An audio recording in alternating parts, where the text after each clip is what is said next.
کہ تہجد کی پابندی نہ ہونا ایک بہت بڑی مصیبت ہے۔ اللہ تعالیٰ اپنے پیارے حبیب صلی اللہ علیہ وسلم کو فرماتے ہیں وَمِنَ اللَّيْلِ فَتَہَجَّدْ بِهِ نَافِلَةً لَكَ، اے میرے محبوب رات کو تہجد ادا کیجئے، عَسَىٰ أَن يَبْعَثَكَ رَبُّكَ مَقَامًا مَحْمُودًا، ہو سکتا ہے اللہ آپ کو مقام محمود عطا فرمائے۔ تو جیسے نبی علیہ السلام کو تہجد سے مقام محمود ملنے کی بشارت ملی، امتی کو تہجد کی پابندی سے اللہ کا قرب ملنے کی بشارت ہے۔ ایک بات ذہن میں رکھیے کہ تہجد کے وقت میں فرشتے ان بندوں کی فہرست بناتے ہیں جو اللہ سے محبت کرنے والے ہیں۔ اب اگر ایک دن تہجد مس ہو گئی تو لسٹ میں سے نام نکل گیا، پھر دوسرے دن مس ہو گئی تو پھر نام نکل گیا۔ اگر 10 مرتبہ مہینے میں نام نکل جائے تو اس کا مطلب ہے کہ اللہ کے چاہنے والوں کی فہرست میں ان کا نام ہی شامل نہیں ہوگا۔ اس لیے عام لوگوں کے اوپر تہجد لازم نہیں ہے، لیکن جو سالک ہوں اور اللہ سے محبت چاہنے کے طالب ہوں ان کے لیے تہجد بہت ضروری ہے۔ اور تہجد پڑھنا کوئی مشکل کام بھی نہیں۔ کون کہتا ہے کہ آپ آدھی رات سے تہجد پڑھیں؟ عادت بنائیں کہ اذان ہونے سے آدھا گھنٹہ پہلے اٹھنا کی عادت بن جائے۔ فرض کرو اذان ہوتی ہے 4:45 پہ، تو آدھا گھنٹہ پہلے اٹھیں اور 15 منٹ میں وضو کر لیں۔ اور اگر کسی کو واش روم میں زیادہ وقت لگتا ہے تو وہ اتنا پہلے اٹھ لے، کیونکہ بعض لوگ نوجوان جو ہیں وہ بیت الخلاء میں زیادہ ٹائم لگاتے ہیں۔ بیت الخلاء میں جا کے ایسے بیٹھتے ہیں جیسے بیت الخلا ہوتی ہے۔ تو 15 منٹ میں وضو کر کے جو آخری 15 منٹ ہیں بس اس میں 4 رکعت ہلکے پڑھ لیں۔ پہلی 2 رکعت قل یا ایھا الکافرون اور قل واللہ احد کے ساتھ، اور دوسری 2 رکعت جتنا اللہ توفیق عطا فرمائے۔ سورہ یاسین شریف پڑھیں اور سورتیں پڑھیں جو یاد ہیں، بس یہی تہجد ہے۔ آج کے دور میں جو بندہ یہ عمل کر لے گا تہجد ہو جائے گی۔ پھر اس کے بعد فجر کا وقت ہو جائے گا تو فجر پڑھیں اور باقی معمولات فجر کے بعد کریں۔ اگر آپ کہتے ہیں جی نیند پوری نہیں ہوئی تو فجر کے بعد پھر سو جائیں۔ پہلے دور میں تہجد بین النومین ہوتی تھی اور آج کے دور میں فجر بین النومین ہوتی ہے۔ لیکن تہجد کی بہرحال پابندی ہونی چاہیے، حاضری لوگ نہیں چاہیے۔ ہمارے حضرت فرمایا کرتے تھے مزدور سارا دن مزدوری کرتا ہے، جب شام کو اجرت ملنے کا وقت ہوتا ہے تو اس وقت وہ حاضر ہوتا ہے، غیر حاضر نہیں ہوتا۔ اسی طرح سالک کو تہجد کے وقت روزینہ ملتا ہے اللہ کی طرف سے، تو وہ کیسے اس وقت سویا ہوا ہو سکتا ہے؟ جنید بغدادی رحمۃ اللہ فرمایا کرتے تھے کہ سب کا شکر آمات اڑ گئے، آخری رات کے چند نفل کام آ گئے۔ تو یہ آخری رات کے چند نفل جو ہیں یہ انتہائی ضروری ہیں۔ اللہ تعالی ہمیں باقاعدگی کے ساتھ تہجد پڑھنے کی توفیق عطا فرمائے۔ جو تہجد میں رکاوٹیں ہیں ان میں سب سے پہلی ہے بد نظری، اور دوسرا ہے ایسی چیزیں کھانا بازار کی کہ جن میں حلال حرام کی ملاوٹ ہو، تو اس سے پھر انسان تہجد سے محروم ہو جاتا ہے۔ حدیث مبارکہ میں ہے جب رات آتی ہے تو 3 طرح کے لوگ ہوتے ہیں، 3 طرح کی جماعتیں ہوتی ہیں۔ ایک وہ فرشتے، ایک وہ لوگ کہ اللہ تعالیٰ اپنے فرشتوں کو حکم فرماتے ہیں کہ دیکھو یہ میرے محبوب لوگوں کے اٹھنے کا وقت ہے، جاؤ اور ان کو پر مار کے جگا دو۔ تو فرشتے آ کے پر مار کے جگا دیتے ہیں، خود بخود آنکھ کھل جاتی ہے۔ میاں محمد بخش رحمۃ اللہ فرماتے ہیں رات پوے تے بے دردانو مٹھی نیندر آوے، رات پوے تے بے دردانو مٹھی نیندر آوے، درد مندانو یاد سجن دی ستیاں آن جگاوے۔ اور جو درد مند ہوتے ہیں ان کو سجن کی یاد سوتے کو جا کے جگا دیتی ہے۔ تو اللہ کرے کہ ہم بھی ان لوگوں میں شامل ہوں کہ جن کو محبوب کی یاد سوتے میں آ کے جگا دیتی ہے۔ اور دوسرے گروہ کے لوگ ہوتے ہیں، یہ اللہ کے مقربین ہوتے ہیں۔ اللہ فرشتوں کو فرماتے ہیں دیکھو یہ میرے محبوب لوگ ہیں، دین کا کام کرنے والے تھکے ہوئے ہیں، آرام کر رہے ہیں، جا کے ان کی کروٹ بدل دو۔ یہ چاہیں گے تو سو جائیں گے اور چاہیں گے تو یہ کھڑے ہو کے نماز پڑھیں گے۔ میں ان کے سونے پہ بھی راضی، میں ان کے جاگنے پہ بھی راضی۔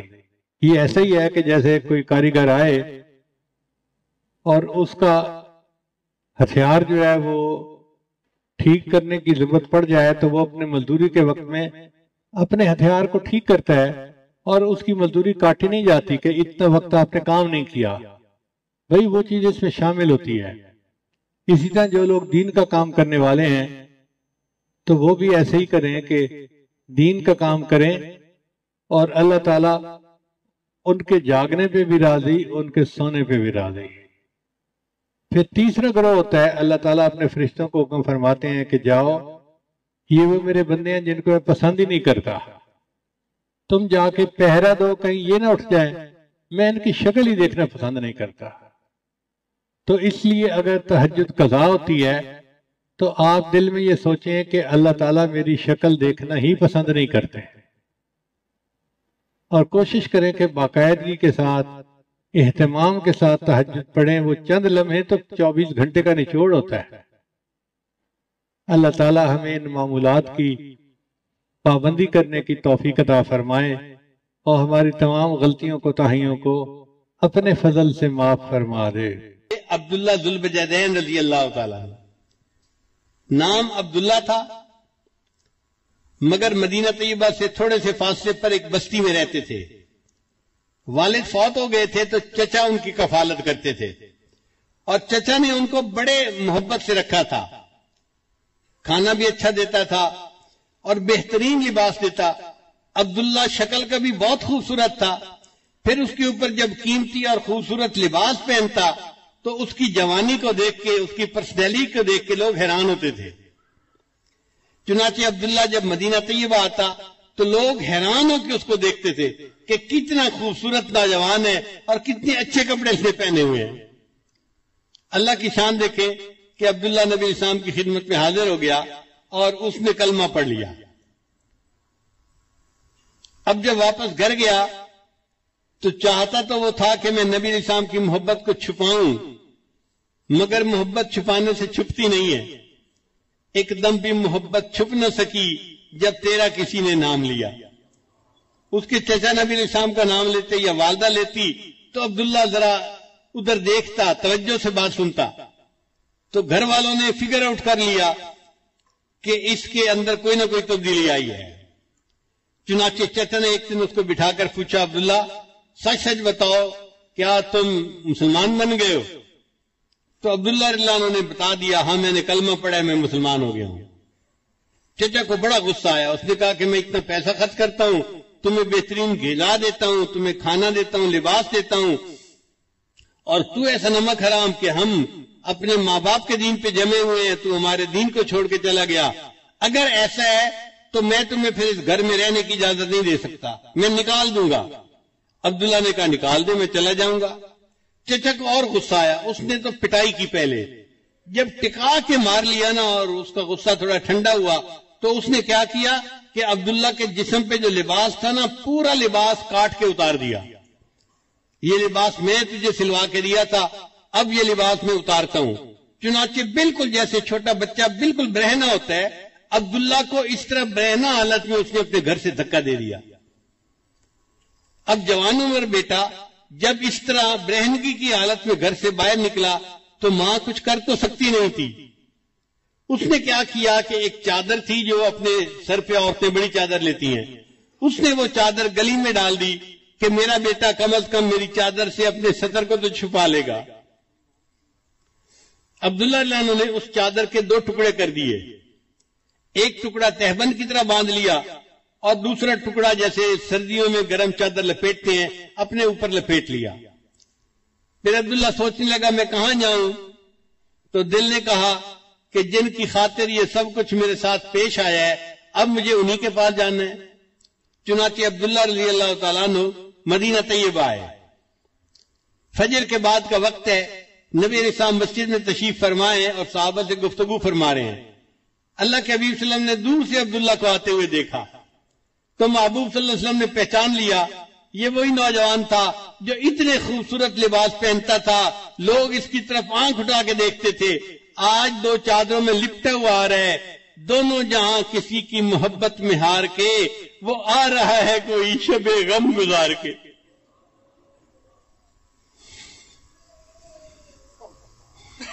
جب عبداللہ عنہ آئے تو نبی علیہ السلام نے پوچھا عبداللہ کیا معاملہ پیش آیا؟ انہوں نے بتایا کہ مجھے اتنی پٹائی ہوئی، اپنے زخم کو نشان دکھائے اور میرے تو کپڑے بھی اتار لیے گئے اور یہ والدہ کی چادر ہے جس میں کہ میں اپنے جسم لپیٹ کے آپ کے پاس حاضر ہو گیا ہوں۔ تو نبی علیہ السلام نے فرمایا اچھا عبداللہ یہ جو اصحاب صفہ ہیں نا مسجد میں جو مہاجرین ہیں جو دین سیکھنے والے ہیں تم بھی ان کے ساتھ وقت گزارو۔ چنانچہ عبداللہ رضی اللہ عنہ نے اصحاب صفہ کے ساتھ بیٹھنا اٹھنا شروع کر دیا۔ اب چونکہ بڑی قربانی دے کے آئے تھے نا تو ان کے اندر اللہ کی محبت کا جذبہ تھا۔ حدیث میں آتا ہے یہ کبھی کبھی مسجد نبی کے گیٹ پہ نا زور سے اللہ اللہ اللہ یہ الفاظ کہتے تھے۔ حضرت عمر عنہ کی طبیعت میں نظم و نسق بہت زیادہ تھا۔ ایک دفعہ انہوں نے ایسا کرتے ہوئے دیکھا تو انہوں نے ڈانٹ پھرائی عبداللہ تمیز سے کام لو، کیا ایسی باتیں کر رہے ہو، چلاؤ مت، آواز نیچی رکھو۔ نبی علیہ السلام کو پتا چلا تو نبی علیہ السلام نے حضرت عمر عنہ کو بلایا، فرمایا عمر عبداللہ کو کچھ نہ کہنا، یہ جو کرتے ہے اللہ کی محبت میں ڈوب کے کرتا ہے۔ تھوڑے عرصے کے بعد نبی علیہ السلام کو ایک غزوہ کے لیے نکلنے کی ضرورت پیش آئی تو حضرت عبداللہ ذوالوجہین رضی اللہ عنہ بھی ساتھ تھے۔ کچھ سفر طے ہو گیا، ایک جگہ پر قیام ہوا، وہ جگہ بڑی سرسبز تھی اور موسم میں ذرا خنکی تھی، ٹھنڈ تھی۔ حضرت عبداللہ عنہ کو بخار ہو گیا۔ اللہ کے حبیب صلی اللہ علیہ وسلم کو جب پتا چلا کہ عبداللہ عنہ کو بخار ہو گیا ہے تو نبی علیہ السلام نے ارادہ کیا کہ میں ان کی تباہ پرسی کے لیے جاتا ہوں۔ چنانچہ ابو بکر عمر عثمان یہ سب ساتھ ہیں اور نبی علیہ السلام عبداللہ عنہ کی تیمارداری کے لیے آئے۔ اچھا بخار تیز تھا اور عبداللہ رضی اللہ عنہ بس لیٹے ہوئے تھے آنکھیں بند کر کے۔ نبی علیہ السلام نے جب انہیں دیکھا تو میرے آقا کو یاد آ گیا یہ نوجوان کتنی نعمتوں کی زندگی گزار رہا تھا، اس نے اللہ کی خاطر اس جو ہے وہ تکلیف کو برداشت کیا۔ تو محبوب صلی اللہ علیہ وسلم اس کے قریب آ کر بیٹھے اور اس کے سر کے نیچے سے سرہانے کو ہٹا دیا اور اس کا سر اپنی گود مبارک میں رکھ لیا۔ یہ عبداللہ عنہ وہ صحابی ہیں جن کو اس حال میں موت آئی کہ ان کی نگاہیں نبی علیہ السلام کے چہرے انور پر جمی ہوئی تھیں اور ان کا سر نبی علیہ السلام کی گود مبارک میں تھا۔ انہوں نے آخری سانس لیا اور ان کی پرواز کر گئی۔ آقا تیری معراج کہ تو لوح و قلم تک پہنچا، تیری معراج کہ تو لوح و قلم تک پہنچا اور میری معراج کہ میں تیرے قدم تک پہنچا۔ یہ عبداللہ عنہ وہ صحابی تھے کہ جن کو نبی علیہ السلام کی مبارک گود کے اندر موت آئی۔ نبی علیہ السلام نے فرمایا کہ عبداللہ کو نہلا دو اور تیار کر دو۔ پھر نبی علیہ السلام کی جو اپنی چادر مبارک تھی نا نبی علیہ السلام نے وہ چادر دی اور صحابی سے فرمایا کہ عبداللہ کو کسی اور کپڑے میں کفن نہیں دینا، میری چادر کا کفن دینا ہے۔ اللہ کی قدردانی دیکھیے، جس جسم کو اللہ کے لیے ننگا کیا گیا آج اللہ اس بدن کو محبوب کی چادر سے ڈھانپ رہے ہیں۔ ان کو محبوب صلی اللہ علیہ وسلم کی چادر کا کفن مل رہا ہے۔ نبی علیہ السلام نے نماز جنازہ پڑھائی، پھر عبداللہ عنہ کو لے کر گئے قبرستان میں دفن کرنے کے لیے۔ شریعت کا حکم ہے کہ میت کا جو سب سے قریبی بندہ ہونا وہ قبر میں اترے میت کو زمین پہ رکھنے کے لیے۔ اب عبداللہ کا تو کوئی رشتہ دار تھا ہی نہیں وہاں، تو نبی علیہ السلام نے فرمایا کہ عبداللہ کو قبر میں اتاروں گا۔ چنانچہ حدیث پاک میں آتا ہے کہ نبی علیہ السلام عبداللہ عنہ کی قبر میں نیچے اترے اور آپ نے اپنے دونوں مبارک ہاتھوں میں ان کی میت کو لیا اور اپنی امانت کو زمین کے سپرد کر دیا۔ پھر ان کی میت کو زمین پر رکھتے ہوئے نبی علیہ السلام نے ایک بات کہی، اس بات کو سن کے تو عمر لانو وجد میں آ گئے۔ کیا بات کہی؟ نبی علیہ السلام نے یہ بات کہی، اے اللہ میں عبداللہ سے راضی ہوں، تو بھی عبداللہ سے راضی ہو جانا۔ حضرت عمر لانو یہ واقعہ سنایا کرتے تھے اور تمنا کیا کرتے تھے کاش عبداللہ کی جگہ عمر الخطاب کی لاش ہوتی اور محبوب یہ فرماتے اے اللہ میں اس سے راضی ہوں، تو بھی اس سے راضی ہو جانا۔ اللہ کی قدردانی کی انتہا دیکھیے۔ اللہ کرے